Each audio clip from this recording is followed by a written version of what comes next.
You're standing on land that doesn't belong to you, the woman said softly, and somehow that sentence hit harder than a rifle ever could, because Ethan Cole had spent 10 years believing the exact opposite, 10 years waking up before sunrise, riding fence lines across 600 acres of dry Texas earth, fixing what broke, burying what died, and calling it his.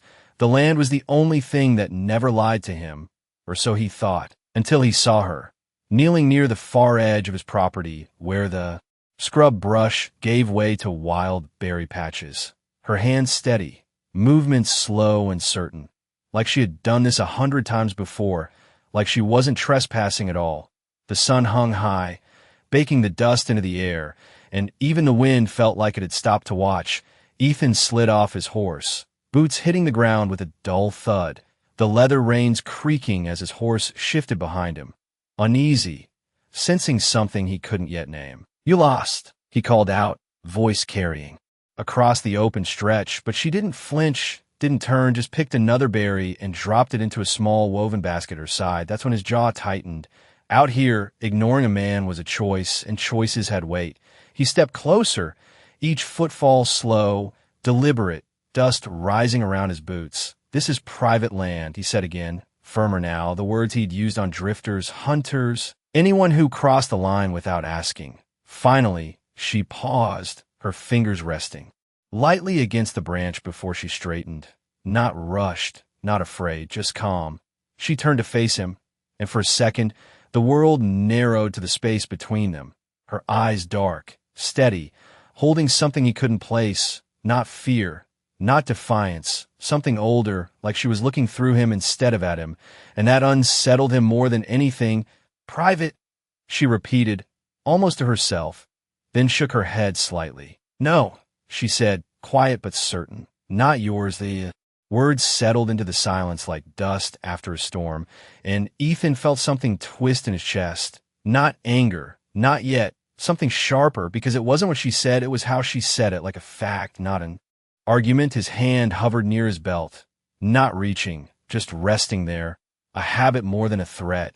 "You got 5 seconds to explain that," he said, but even as he spoke, his eyes caught something at her throat, a flash of blue-green against sun-worn fabric, a pendant, small, shaped from turquoise and wrapped in thin silver wire, worn smooth with time.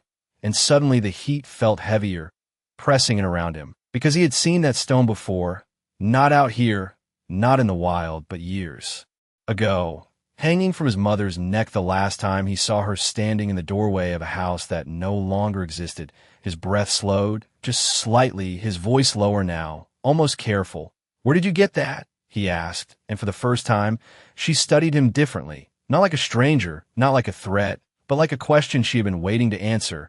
She took a single step closer, close enough that he could see the fine dust on her hands, the faint lines of travel and time on her skin, and she said, barely above a whisper, "Your father knew this land wasn't his either." And just like that, the ground beneath everything Ethan believed began to shift, slow, silent, but impossible to ignore.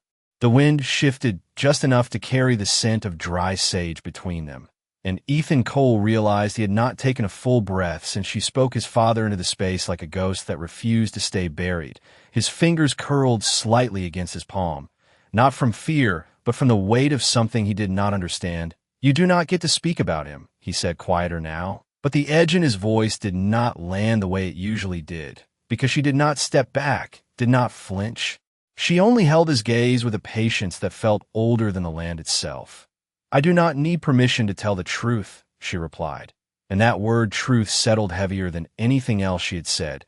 Ethan let out a slow breath through his nose, the kind a man takes when he is deciding whether to walk away or lean in, and for reasons he could not explain, he stayed. His eyes drifted again to the pendant at her throat, the turquoise catching the afternoon light, worn smooth along the edges like it had passed through more than one lifetime. "My father never mentioned you," he said, and even to his own ears, it sounded less like a statement and more like a question. She tilted her head slightly, as if weighing whether he deserved the next piece.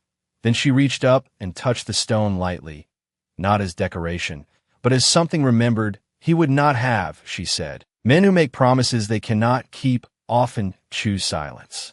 Instead, the words were not cruel, but they did not soften either. They simply existed, and Ethan felt that same twisting in his chest again, sharper now, because he had spent years building his understanding of the man who raised him piece by piece, after everything was gone, after the house, after the nights that never quite felt quiet again. And now this woman stood on his land and spoke like she had been there before him, like she knew a version of that man he never did. "You are saying?" "He promised this land away," Ethan said, forcing the words into something solid, something he could push against. She nodded once, simple, certain. "Not away," she corrected back, and that single word shifted the ground beneath his boots more than anything else. Back meant it was never theirs to begin with. Back meant everything he had worked, repaired, defended, was built on something unfinished. Ethan shook his head once, slow, as if trying to clear dust from his thoughts. "That does not make sense," he said, but the conviction was thinner now, stretched. She did not argue. She simply stepped past him, moving toward the edge of the berry patch, her basket nearly full. And for a moment he considered stopping her again, forcing answers, demanding proof, but something held him there. Watching instead, she knelt and picked one last berry, brushing it clean between her fingers before placing it carefully with the others. Then she stood and looked out across the open land, the fence, lines, the distant barn, the wide stretch of sky that had always felt like his alone. "He stood right there," she said, nodding toward a spot near the old cottonwood tree about 30 yards away. "The day he gave his word." Ethan followed her gaze without meaning to, his mind pulling at fragments of memory. The tree had always been there, older than the house that once stood beyond it, older than the fence posts he replaced every spring. He remembered his father sitting there once, hat low, silent for longer than usual. But he had been too young then to ask why, too young to notice what mattered. "You expect me to believe that," Ethan said, but his voice had lost its certainty, and she finally looked back at him, not challenging, not pleading, just steady. "I expect nothing," she said. "The land remembers, even when people choose not to," and the way she said it made the quiet around them feel different, not empty, but full of something waiting to be understood.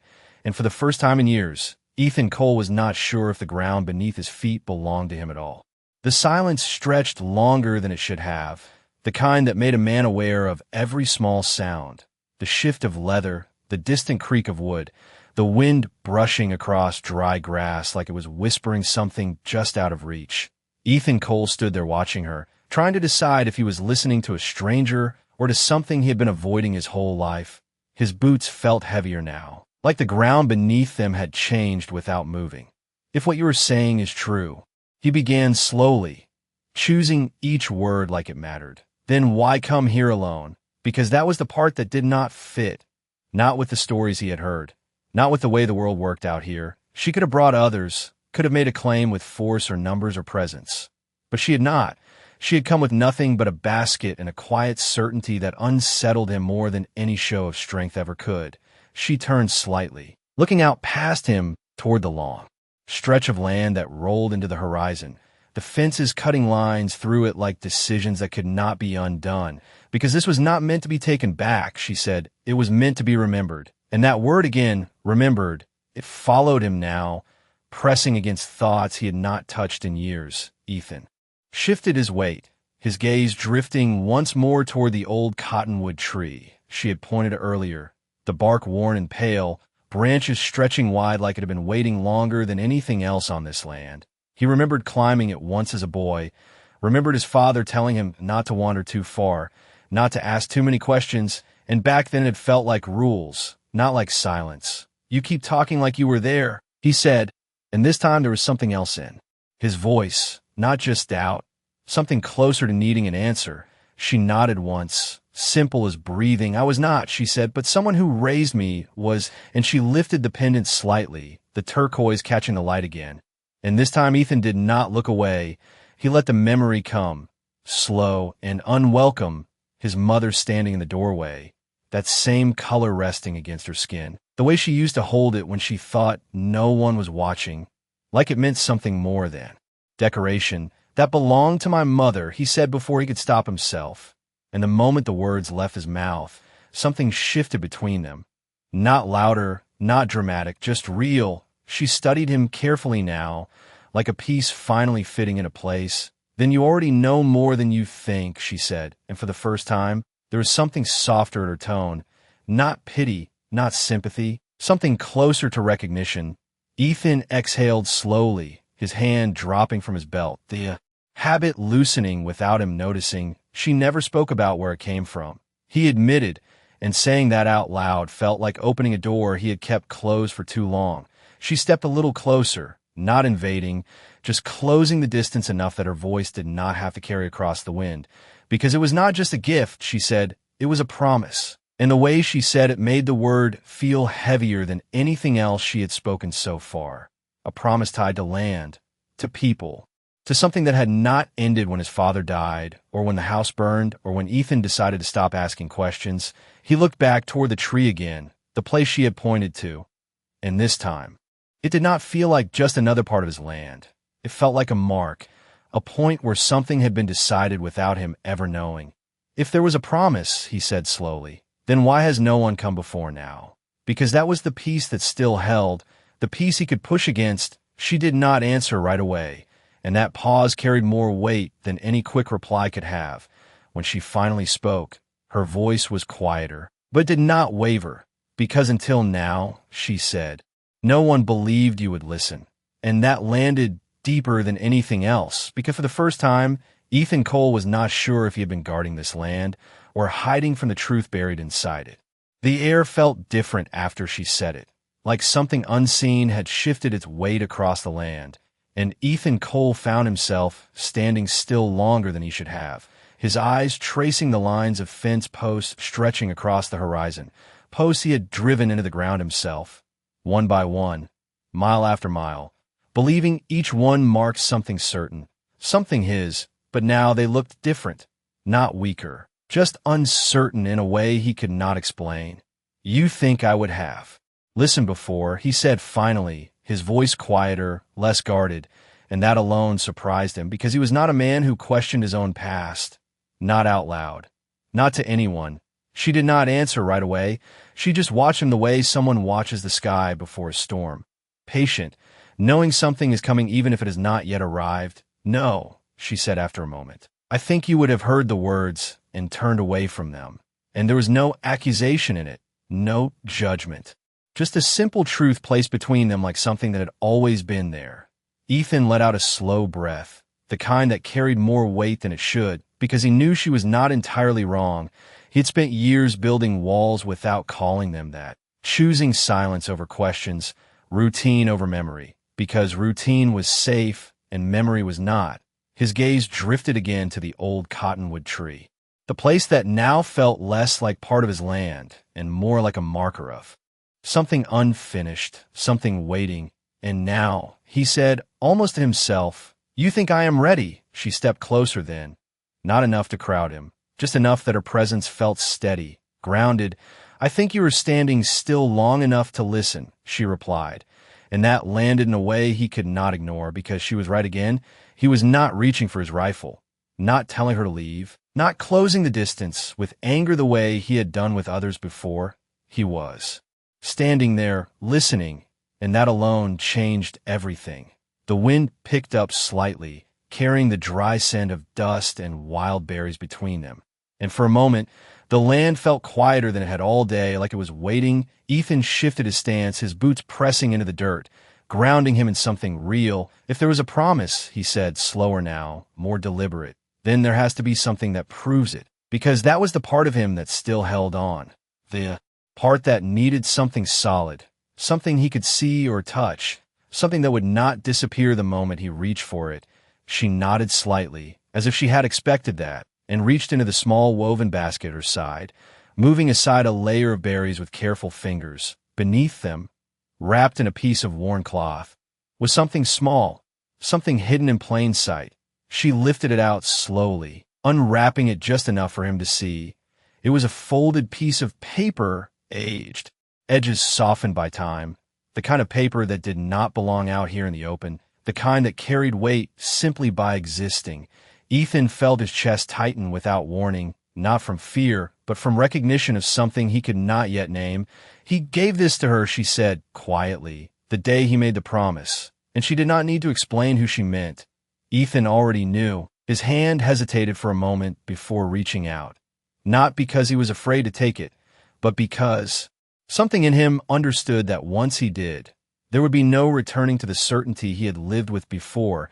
His fingers brushed against the paper, rough, dry, real, and as he took it from her, the world around him seemed to narrow, not disappear, just fade enough that the weight of that small object became the only thing that mattered. He unfolded it slowly, careful not to tear what time had already weakened, and as the faded ink began to reveal itself under the sunlight, Ethan Cole realized he was no longer standing on land he understood. He was standing on a story that had been waiting for him to finally read it. The paper trembled slightly in Ethan Cole's hands, not from the wind, but from something deeper, something that had not stirred in years, the kind of feeling a man gets when the past stops being a story and starts becoming real. The ink was faded but steady, written with care, not rushed, not careless. Every line deliberate, like the man who wrote it knew it would outlive him. Ethan's eyes moved slowly across the words, his breath shallow without him noticing, and the longer he looked, the more. The world around him seemed to fade into the background. The fences, the dust, the sky, all of it still there, but distant, like he was standing somewhere else entirely. This land, he read under his breath, the words quiet, almost unfamiliar in his own voice, does not belong to me, only to the time I was allowed to keep it. And he stopped there, not because the sentence ended, but because something inside him did, something certain, something he had held on to for too long without ever questioning it. His jaw tightened slightly as he continued. I give my word that when the time comes, it will be returned to those it was taken from, without argument, without condition. The words settled into him heavier than anything she had said, heavier than the pendant, heavier than the silence that had followed him for years, because this was not memory. This was proof, real and unyielding, his father's hand, his father's voice, written in a way that left no room for doubt. Ethan swallowed slowly, the dry air catching in his throat as his gaze dropped to the name at the bottom. And there it was, exactly as he had known it would be, exactly as he had hoped it would not be, his father's signature, steady, unmistakable, the same way it had appeared on old documents, on tools, on anything that mattered. He never told me, Ethan said, the words barely forming, not directed at her, not directed at anyone, just spoken because they needed to exist. She did not interrupt, did not step closer. She simply stood there, giving the moment the space it demanded, because some truths did not need to be explained. They needed to be felt. Ethan folded the paper carefully, slower than he had opened it, like it might break if he moved too fast, like it deserved more respect. Now than it had an hour ago, his hands were steady again. But something inside him was not. Something had shifted, not violently, not suddenly, but in a way that could not be undone. He looked up at her, really looked this time, not as a stranger on his land, not as someone who had crossed a line, but as someone who had carried a truth to him that he had never asked for. Why bring this now, he asked, and there was no accusation in it, only a quiet need to understand. She met his gaze, her expression unchanged, calm, grounded, because the time he wrote about, she said, has already come, and the way she said it made it clear that this was not about convenience, not about opportunity. This was about something that had reached its end whether he was ready or not. Ethan let out a slow breath, his eyes drifting once more across the land, the miles he had walked, the fences he had built, the nights he had spent alone under a sky that never seemed to change. And for the first time, it did not feel like something he owned. It felt like something he had been holding on to, something that had never truly been his to begin with. If I say no, he said quietly, not testing her, not challenging, just speaking the question that still existed somewhere inside him. She did not hesitate, did not raise her voice, did not change her stance. She only answered, simple and certain. Then the land will still remember what you choose to forget. And that was the moment Ethan Cole understood that this was no longer about what he wanted. It was about who he chose to be, standing on ground that had just revealed its truth to him. For a long moment, Ethan Cole said, "Nothing," and that silence carried more weight than any answer he could have given. The paper still resting in his hand, folded but not forgotten, its presence now louder than the wind that moved across the open land. He looked down at it once more, then back up at the horizon, the fences stretching out in straight lines that suddenly felt less like boundaries and more like questions. "You said the time has come," he finally said, his voice steady again but quieter, like something inside him had shifted into place. "What happens if I keep it anyway?" It was not defiance, not exactly. It was the last piece of the man he had been, the one who believed ownership was something you could hold on to if you held tight enough. She did not move, did not react the way most would when challenged. She only studied him with that same calm certainty. "Then you carry more than land," she said. "You carry the weight of a broken word." And the way she said it made it clear that this was not a threat, not a warning, just a truth that existed whether he accepted it or not. Ethan exhaled slowly, his eyes drifting again to the cottonwood tree, the place where it had all been decided long before he understood what decisions meant. He could almost see it now. Not clearly, but enough. His father standing there, hat low, voice quiet, speaking words that would not be understood until years later, words that had outlived him, outlasted everything else. He trusted someone to keep this. Ethan said, glancing down at the folded paper, then back at her, "Why you?" Because that mattered now, more than it had before. She did not answer immediately, and when she did, her voice carried something deeper than before, something that reached beyond the moment. "Because the one who received it trusted my family to remember," she said, her fingers brushing lightly against the turquoise pendant in her throat. "And we did." Ethan nodded once. Slow, not an agreement, but an understanding. There was something steady in that, something he could not argue with, because she was standing here and had not known any of this until she chose to bring it to him. The wind shifted again, lifting dust in small spirals across the ground, and for a second, the land felt alive in a way he had never noticed before, like it had been waiting for this moment, waiting for him to see it differently. Ethan stepped forward then, not toward her, but toward the open stretch between them and the tree, his boots pressing into the earth with each step, deliberate, measured, like he was walking toward something he had avoided his whole life. He stopped halfway, turning slightly as he spoke, not looking at her, but not turning away either. "You could have brought others," he said, "made this into something else." And there was meaning in that, something unspoken.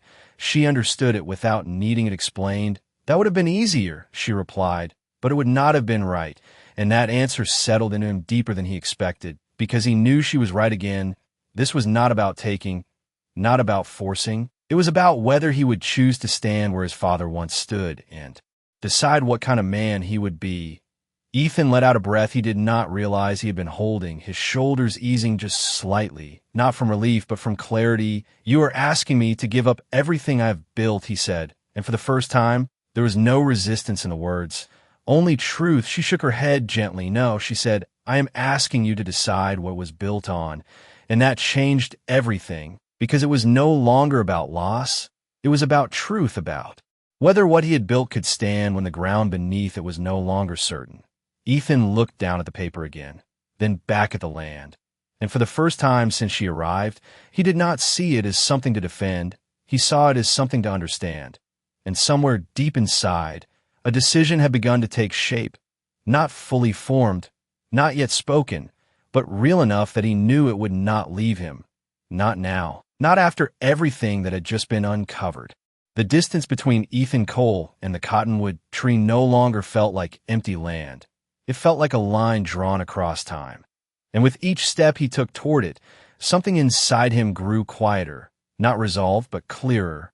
The kind of clarity that does not come from answers, but from finally asking the right questions. The paper rested in his hand, its edges worn but steady, and he could feel the weight of it now. Not as an object, but as a choice. He stopped a few feet from the tree, the bark rough and pale, marked by years of wind and sun. And for a moment he just stood there, looking at it, as if expecting it to speak, as if expecting the past to explain itself. But it did not. It only stood the same way it had stood when his father made that promise, the same way it had stood through everything that followed. He chose this spot, Ethan said quietly, more to himself than to her. There must have been a reason, and that thought lingered, because his father had not been a man who did things without purpose, even when he did not explain them. Behind him, he could hear her steps, slow, measured, not closing the distance completely, just enough to stand within the same space. Not as a stranger now, but as someone who shared the moment. It is where the boundary used to be, she said, her voice calm, steady, before it was moved. And that word moved carried more weight than it seemed to, because boundaries did not move on their own. They were moved by hands, by decisions, by choices that changed more than lines on the ground.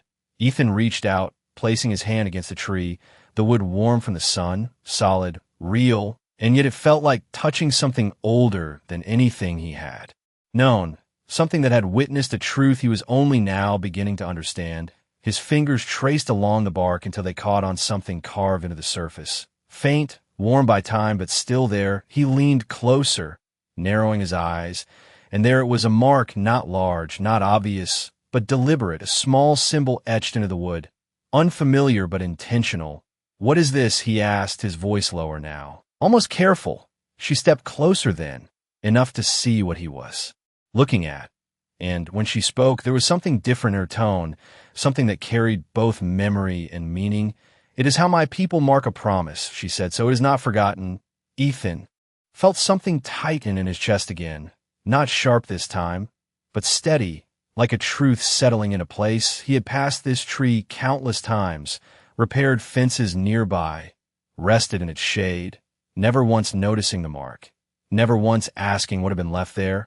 "I never saw it," he admitted, and the words carried more than just observation. They carried the weight of everything he had not seen, everything he had chosen not to look for. She did not respond with judgment. She only said, "It was not meant for you to see before now."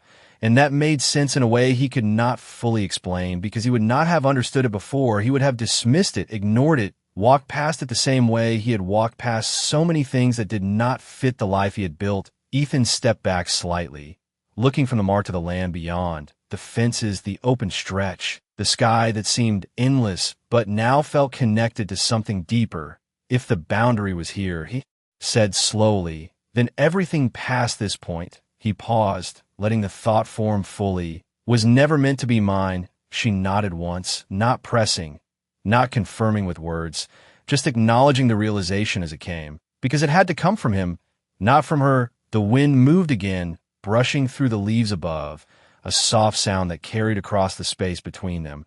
And for the first time since she arrived, Ethan did not feel like he was standing on something he needed to protect.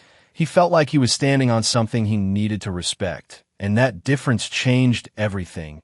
He looked down at the paper in his hand, then back at the mark on the tree, and in that moment, the past and the present did not feel separate anymore. They felt connected, like two parts of the same story finally meeting.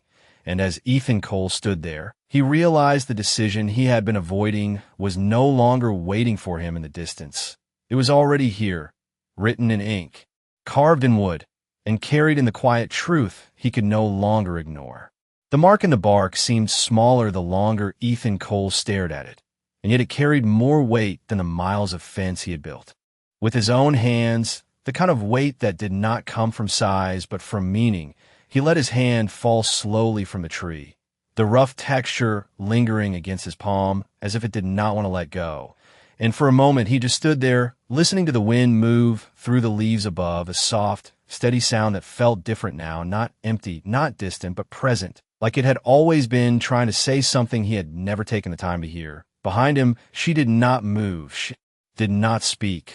She simply remained. And that silence was not pressure. It was patience, the kind that does not rush a man into a decision, because the right choice does not come from being pushed. It comes from being understood. Ethan turned slightly, looking out across the land again, the long stretch of dry earth, the fences cutting through it, the barns standing in the distance, everything exactly where it had been this morning. And yet nothing felt the same, because now he knew what stood beneath it, not just soil and stone, but a promise, a word given by a man he had trusted without question, a word that had outlived him and found its way back through time.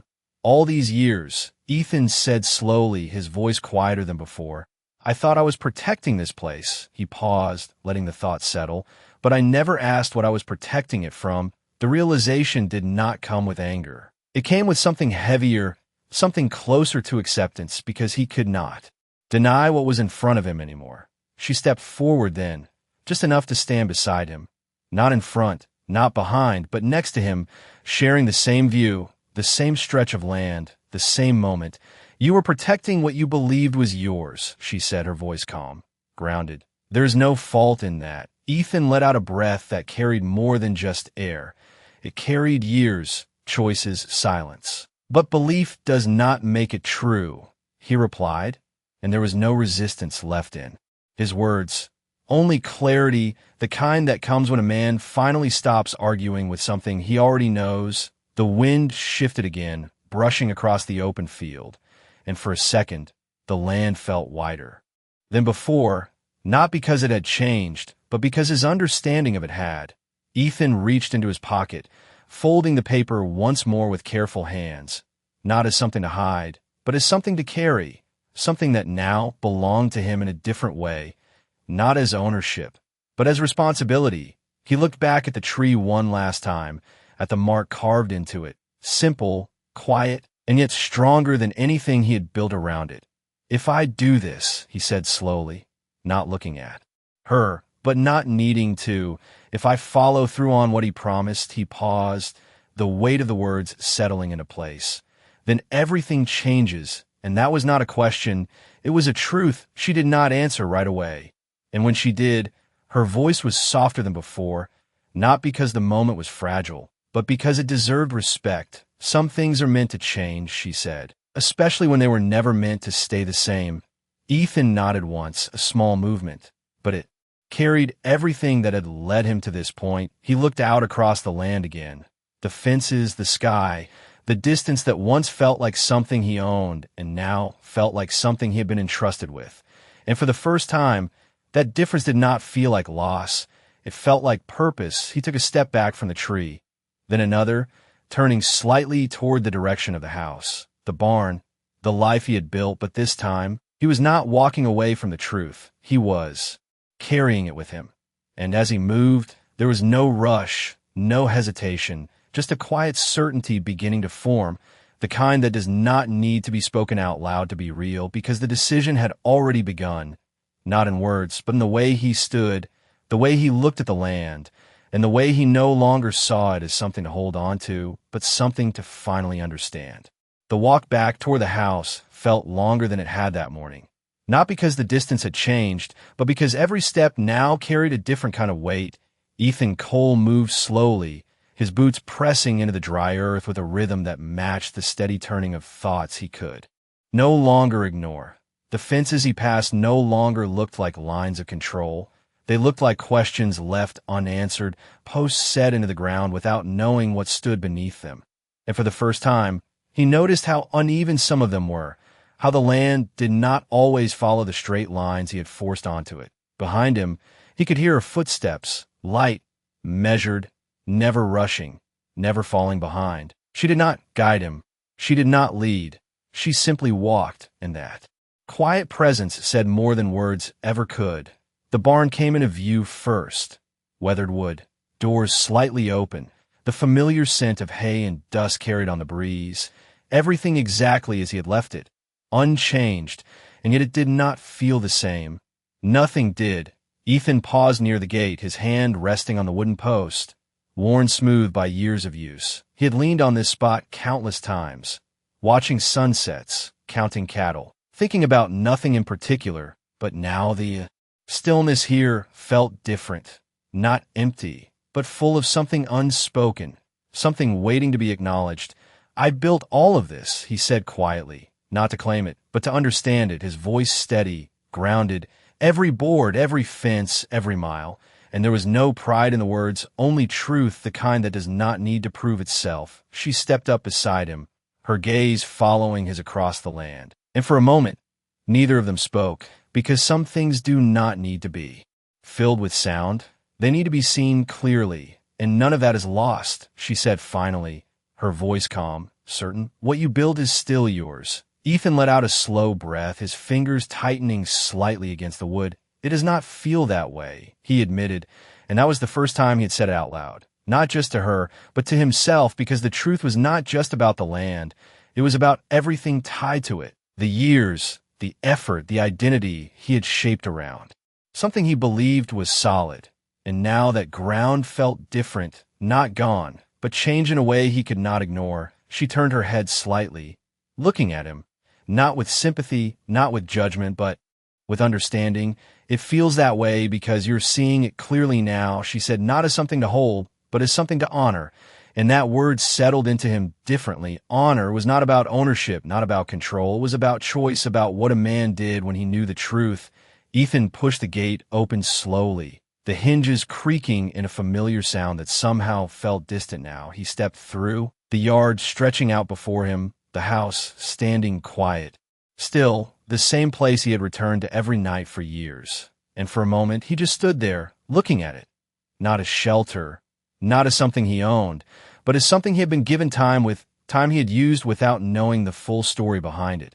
He reached into his pocket, pulling out the folded paper again, his thumb brushing against its edge, grounding himself in something real. Something that would not change no matter how much everything else did. If I follow through, he said slowly, turning slightly toward her. Then this place does not belong to me anymore. And there was no fear in the words, only the weight of understanding what they meant. She did not hesitate, did not soften the truth.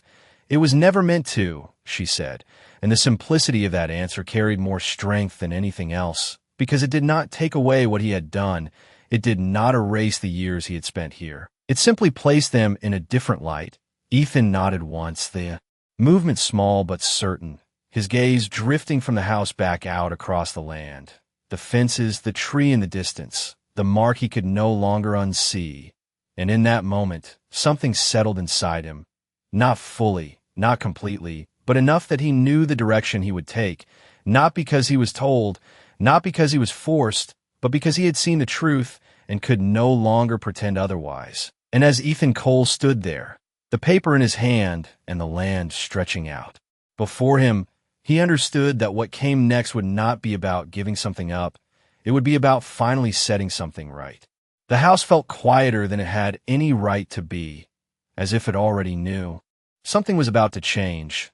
Ethan Cole stepped up onto the porch, the wooden boards creaking under his weight in a sound that had always meant home, but now carried something else, something closer to memory than belonging. He paused at the door, his hand resting against the frame, worn smooth by years of passing through without thought.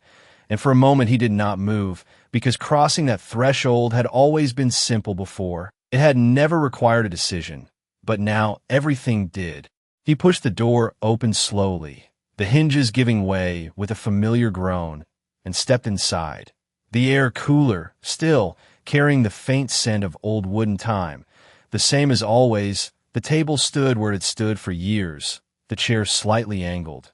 The small details of a life lived without interruption. He walked to the center of the room, the folded paper still in his hand, and placed it down carefully on the table. Not as something to set aside, but as something to face. He stood there for a long moment, looking at it, then at the walls around him, the space he had filled with silence, with routine, with a version of the past that had never asked to be questioned.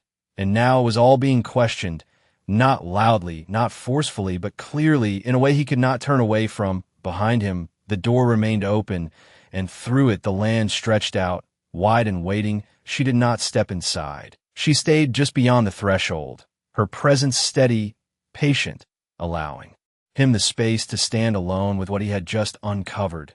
Ethan reached out, unfolding the paper once more, his eyes tracing the same words again, slower this time. Not searching for proof, but understanding what it meant to carry it forward, without argument, without condition. He repeated quietly, the lines settling deeper now, because it was no longer just something written. It was something he had to decide whether to become. He let the paper rest flat against the table, smoothing it, once with his hand, then stepped back, his gaze lifting to the far wall where a single shelf held the few things he had kept from before, a small box, a worn hat, and a photograph he rarely looked at. He moved toward it without thinking, reaching up and taking the photograph in his hand. The edges bent, the image faded but still clear enough. His father standing beside the house that used to stand where this one now did, his mother beside him, the turquoise pendant visible even in the dim detail. And for a moment, Ethan just looked at it, not as a memory, but as a piece of something unfinished, something that had been waiting for him to see it differently. "You knew," he said quietly, not accusing, not questioning, just stating what had become clear because his father had known, had made a choice, had left something behind, not as a secret, but as a truth that would surface when the time was right. Ethan set the photograph back in its place, his hand lingering for a second longer than necessary, then turned back toward the table, toward the paper, toward the open door beyond it. The line between inside and outside now felt different, not separate, but connected, like everything in this place was part of the same story he had only just begun to understand. He stepped forward again, picking up the paper with steady hands, folding it once more with care, and slipped it back in his pocket. Not as something hidden, but as something carried, something that would guide what came next. He turned toward the door then, his steps measured, deliberate, each one moving him not just across the room, but toward a decision that had already begun to take shape. As he reached the threshold, he paused for a brief second, his gaze lifting to meet hers.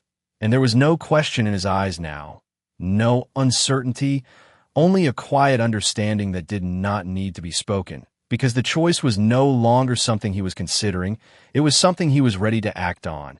And as Ethan Cole stepped back out into the light, the land no longer felt like something he had to defend. It felt like something he had been entrusted with for a time, and that time had finally reached its end. The sunlight felt sharper as Ethan Cole stepped off the porch, not because it had changed, but because he had the same land stretched before him, the same fences, the same sky.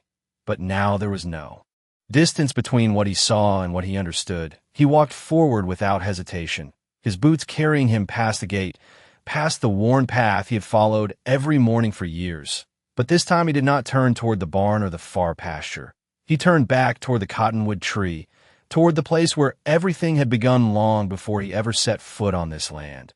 She followed beside him, not leading, not guiding, just present, as if this was never her path to walk, only his to complete. The wind moved steady across the open ground, lifting dust in soft spirals that faded as quickly as they formed. And for a moment, the land felt quiet in a way that was not empty, but settled, as if it had been waiting for this exact moment to arrive. Ethan slowed as they approached the tree, his gaze lifting to the mark carved into the bark, the small symbol that now carried more truth than anything he had built around it. He stopped a few steps away, not out of hesitation, but out of respect, the kind that does not need to be taught, only understood. His hand moved to his pocket, pulling out the folded paper once more, and for a second he simply held it there, feeling its presence, grounding himself in what he was about to do. He unfolded it slowly, the same careful motion as before, but this time there was no uncertainty in his hands, no searching in his eyes, only recognition. He read the words again, not aloud, not for confirmation, but because they belonged here, because this was where they had been spoken into the world, without argument, without condition.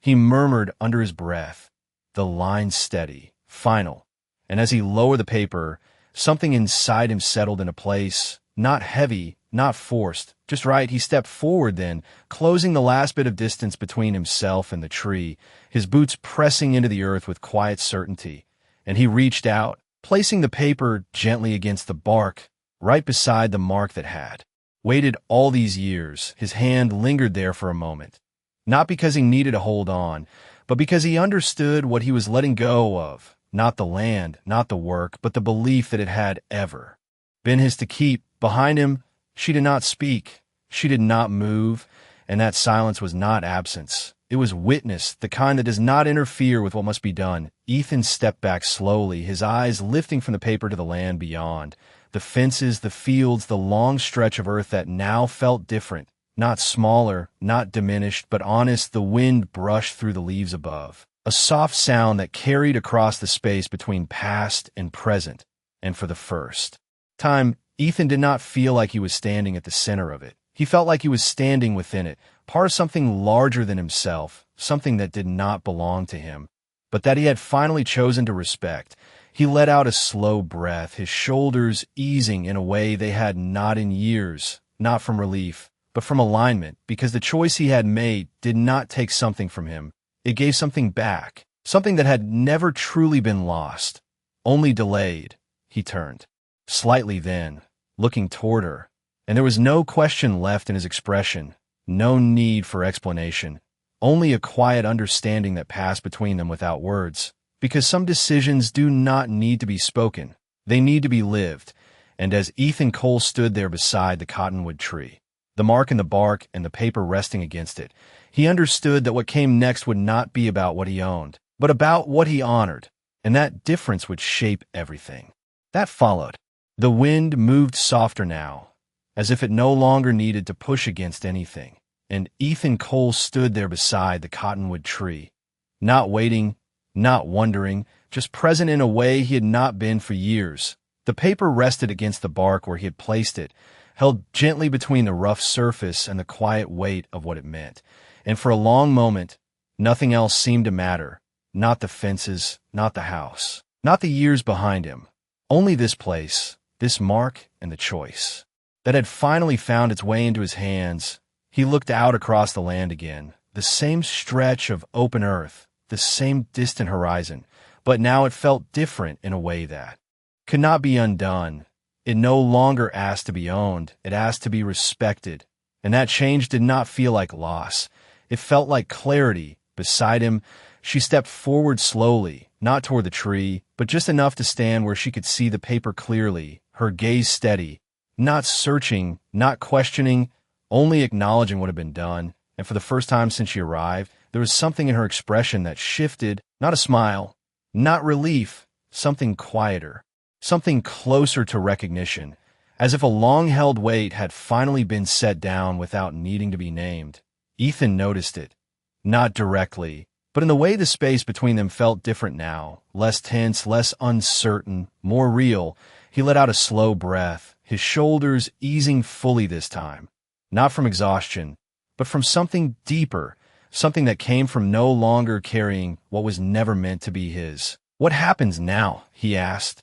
And the question was not heavy, it was simple, grounded, because for the first time, he was not asking out of doubt. He was asking because he was ready to move forward. She looked out across the land, her eyes tracing the same lines he had walked for years, but seeing them through a different understanding. "Now," she said quietly, "it returns." And there was no ceremony in her voice, no grand declaration, just a truth that did not need to be made larger than it already was. Ethan nodded once, his gaze following hers, and in that moment, he understood that returning did not mean leaving. It did not mean erasing what had been built. It meant recognizing what it had always been, a place shared with time, with memory, with something greater than one man's claim.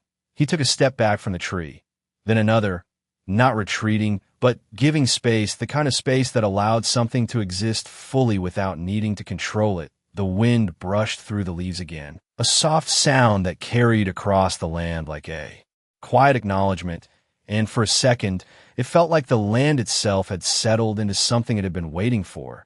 Ethan turned slightly toward her, his expression calm, steady, no longer guarded, no longer uncertain. "You carried this a long way," he said, and it was not just about distance. It was about time, about responsibility, about holding on to something that could have been forgotten. She met his gaze, her answer simple, but carrying everything behind it. It was never meant to be forgotten. And that was the difference, not between them, but between how they had seen the world. He had lived by what was in front of him. She had lived by what remained. And now those two things had met in the same place, under the same sky. Ethan glanced once more at the paper, the mark, the tree, committing it not just to memory, but to understanding. And as he did, he realized something else, something quiet but certain, that this was not the end of something. It was the beginning of something he had never considered before, a life not built on ownership, but on respect, not defined by what he held, but by what he chose to honor. and as the sun began its slow descent, casting long shadows across the land that was no longer his to claim, Ethan Cole stood there with nothing taken from him, and everything finally understood. The light stretched long across the land as the sun lowered itself toward the horizon, turning the dust into gold and the shadows into something softer. And Ethan Cole stood there without moving, not because he did not know what to do next, but because for the first time he understood that not every moment needed to be followed by action. Some moments needed to settle, needed to breathe. The cottonwood tree behind him held the paper steady against its bark, the mark carved beside it no longer hidden, no longer overlooked, and together they stood as something simple and complete, not loud, not dramatic, just true. He glanced back at it once more, not to check, not to confirm, but to remember, and then he looked forward again, across the open stretch of land that had shaped him in ways he had never questioned until now. Beside him, she adjusted the strap of her woven basket, the berries inside catching the last of the sunlight, small, ordinary things that somehow carried more meaning than they had earlier in the day. She did not rush, did not linger. She simply stood there as if the moment had already given her what she came for. And in a way, it had. Ethan shifted his weight slightly, his boots pressing into the ground that no longer felt like something he owned, but something he stood upon with purpose. "You are not staying," he said, not as a question, but as an understanding. She shook her head gently, her gaze steady. "This was not my place to keep," she replied, and there was no sadness in her voice, no hesitation, only clarity, the same kind he had just found. Ethan nodded once, slow, accepting, because he understood that now some things were meant to pass through, not to remain. The wind moved again, brushing past them both, carrying the faint scent of earth and distance, and for a brief second, the world felt quiet in a way that did not need to be filled.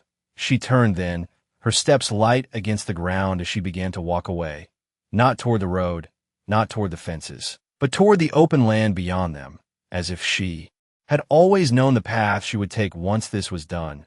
Ethan watched her go, not with regret, not with questions, just with a steady awareness that some people do not stay in your life. They arrive when something needs to be seen, and they leave once it has been understood. He did not call after her, did not ask for anything more, because there was nothing left to ask. The truth had already been given, and he had already chosen what to do with it.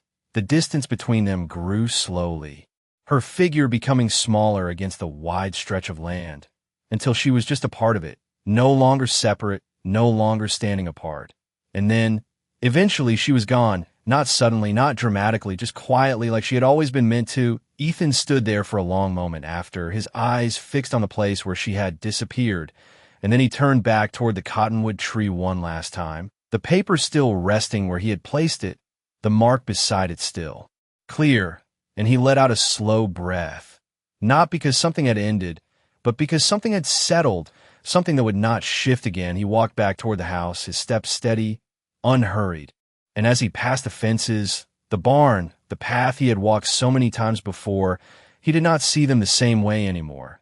They were not boundaries, not possessions. They were part of a place he had been allowed to care for a time, and that time had shaped him into someone who could finally understand what it meant to let go without losing anything at all.